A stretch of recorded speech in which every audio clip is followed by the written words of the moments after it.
Hello everyone, welcome back to the channel. In this video, I'm going to walk you through on how to use Shopify Impact Theme Customization.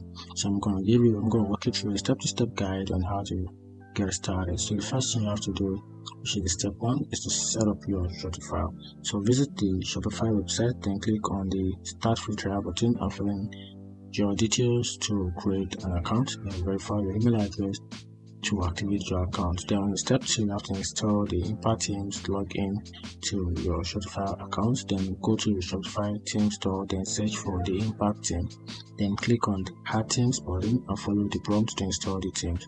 Then on step 3, you have to customize your theme. So to customize it, if in your Shopify dashboard, go to your online store, then theme. After that, then click on the customize button next to the Impact theme.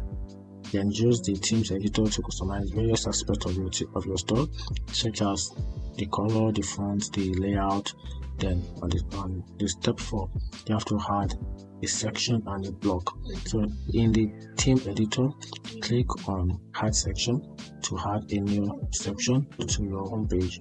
Then choose the varieties of pre-designed sections such as image galleries, product grade, and testimonials.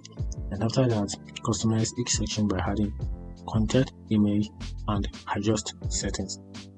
On step 5, you have to customize the header and the footer. So in the themes editor, navigate to the header section, then customize the header by adding your logo, adjust the navigation menu, and set up the search bar.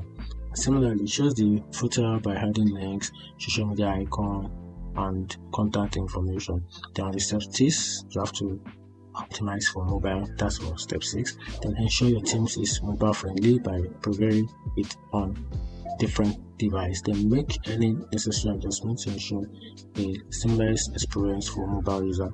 Then on the step 7, publish your customization. Once you're satisfied with your customization, then click on the save button, then click on publish to make your changes live on your store.